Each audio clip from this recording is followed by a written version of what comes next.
के छ भने यहाँ हाम्रो नेपालमा कोही भन्नुहुन्छ पञ्झाङ्ग्री, कोही भन्नुहुन्छ सुनझाङ्ग्री, कोही भन्नुहुन्छ कुनझाङ्ग्री, तर वास्तविकता झाँक्री भनेका चाहिँ को हुन्, कहाँ छन्, कस्तो अवस्थामा बसिया छन् भन्ने विषयमा यसमा चाहिँ खोज तलासी गरिएको छैन। पञ्झाङ्ग्री भने पहिले सत्ययुगमा चाहिँ हाम्रो यो पृथ्वी लोकमै हुनुहुन्थ्यो भने अहिले यो कलियुगमा चाहिँ झाँक्रीहरू यो पृथ्वी लोकमा हुनुहुन्न।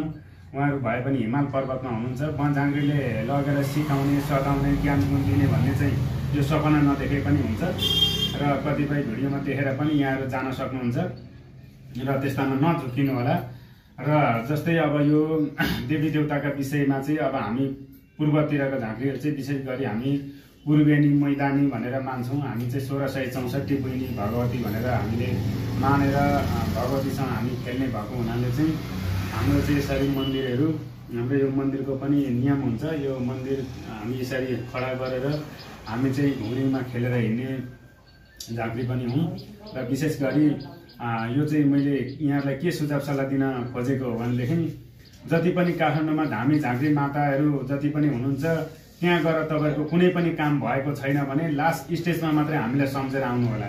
जस्तै तपाईँहरू कुनै बिमारी हुनुहुन्छ, बिमारले ग्रसित हुनुहुन्छ, तर धामी झाँक्री गाउँमा जानुहुन्छ, कुखुरा परिया मात्रै काट्छ, बोका पाठा मात्रै काट्छ, तर बेथा निको पार्दैन भन्ने तपाईँहरू हामीलाई सम्झिन सक्नुहुन्छ। हामी तपाईँलाई सहज ढङ्गले तपाईँको बेथा निको पारेर देखाउँछौँ। र जति पनि तपाईँहरूको घर व्यवहार बिग्रेको हुन्छ, श्रीमान श्रीमती छुट्टा पुट्टा भएको हुनसक्छ र डिभोर्सको प्रक्रियासम्म पुगेको छ भने हामीले सम्झिन सक्छौँ। त्यसको लागि पनि हामी कुनै वीर मोहनी श्रीमनी नभनिकन हाम्रा देव मोहनी चलाएर देखाउँछौँ। तर हाम्रा देव मोहनी भनेका चाहिँ कसैले दिएर कसैले लिएका ज्ञानले यी काम गर्दैन। जति पनि तपाईँले देख्नुहुन्छ वीर मोहनी, कालो मोहनी भन्नुहुन्छ, यी भनेका सबै पढी ज्ञान हुन्। इन्द्रजाल, महाजाल, वैद्यजाल भन्ने हुन्छन्, त्यताबाट पढी ज्ञान आएकालाई चाहिँ यो चाहिँ कालो मोहनी र वीर मोहनी भन्ने गरिन्छ भने हाम्रा आत्मारूपी ज्ञानमा चाहिँ त्यस्तो हुँदैन। हामी चाहिँ कसरी ज्ञान खेलाउँछौँ भने हामी फुलबाट खेल्ने र हामीले अस्ति पनि भनेका थियौँ हामीले यदि चाह्यौँ भने रुख पनि जोडेर देखाउँछौँ भनेका थियौँ। तर वास्तविकता मोहनीले रुख जोडाउन सक्छ। जसले रुख जोडाउन सक्छ भने मान्छे जोडाउनलाई कुनै आपत्ति छैन। र हामीले चाहिँ यो मिडियामा फेरि किन देखाइहाल्नु, अहिले नै अब कतिपय कुराहरू कानुनी परामर्श हामीलाई थाहा नभएको भएर हामीलाई अप्ठ्यारो पर्ला भन्दा मात्रै हामीले मिडियामा सार्वजनिक नगरेको। नभए यदि हामीले चाह्यौँ भने रुख पनि हामी जोडाउन सक्छौँ। र टुना मोहनीको विषयमा जति पनि अहिले तपाईँहरूले देख्न सक्नुहुन्छ टिकटक, युट्युब तिर जस्तै फेसबुकतिर देख्न सक्नुहुन्छ यति घन्टाभित्र मोहनी लाउँछु भन्ने र अब यति दिनभित्र मोहनी लाउँछु भन्ने जति पनि तपाईँले देख्नुहुन्छ जानु भने तपाईँहरू दुःख पाउनुहुन्छ। घन्टे मोहनी भन्ने हुँदैन, घन्टामा लाग्ने मोहनी विद्या पनि हुँदैन वास्तवमा भन्ने भने। तर मैले चाहिँ के भन्छु भने म चाहिँ 3 दिनबाट सुरुवात गरेर 7 दिनका दिन जस्तो सुकै टुना मोहनी पनि लेखेर बकैदा साथ म लेखेर नै काम गर्न सक्छु। र मसँग त्यो ज्ञान छ, मसँग त्यो क्षमता छ, मसँग देउता ज्ञानहरू हुन्, मसँग धेरै ज्ञान त छैनन्। सिर्फ मेरा मोहनी विद्यामा 2-4वटा ज्ञान होलान्, उपचार गर्ने विषयमा पनि त्यस्तै होलान्।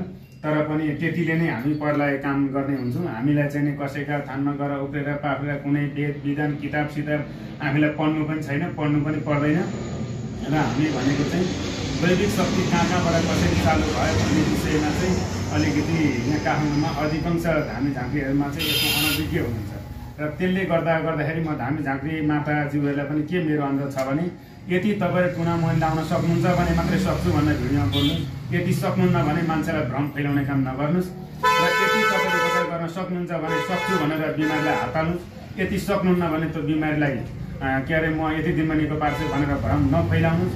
किनभने भक्तजनहरू अहिले धेरै नै कुद्दा थकित भइसक्नु भएको अवस्था छ र उहाँहरू चाहिँ पीडित भइसक्नु भएको अवस्था छ। त्यसले गर्दाखेरि उहाँहरूलाई पनि मध्यनजर गर्दै उहाँहरूको जे काम हो त्यो सकिन्छ भने सकिन्छ भन्ने गरिदिने, सकिँदैन भने हामीबाट हुँदैन भनिदिने, त्यो भए चाहिँ पुरै सक्यो।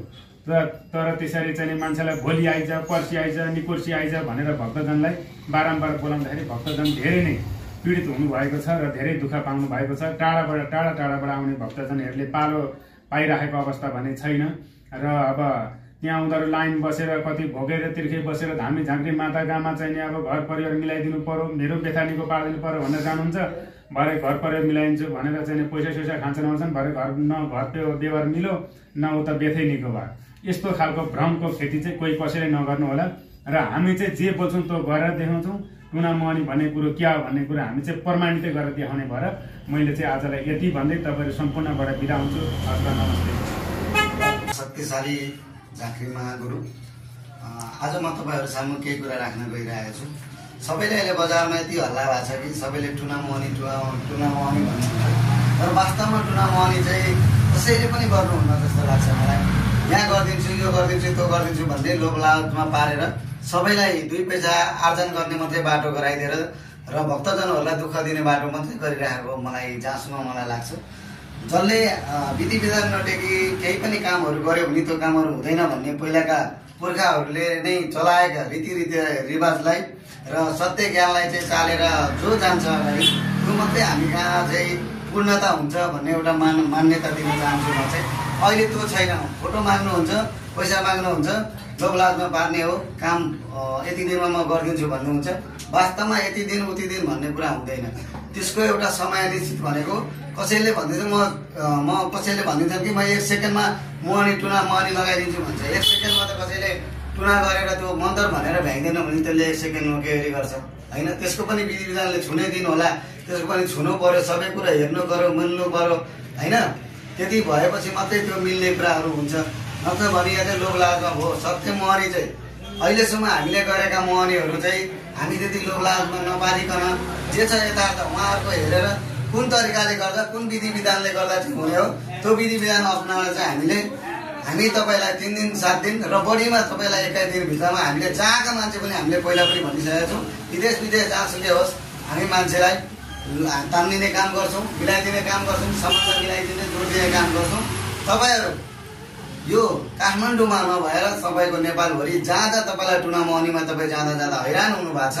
तपाईँको कहीँ गएर पनि काम भएको छैन भने एकताले हामीलाई काम गर्ने मौका दिनुहोस्। तपाईँहरूको खुसी हामी त्यही तपाईँहरूको खुसी खोजेर हामी तपाईँहरूलाई दिनेछौँ।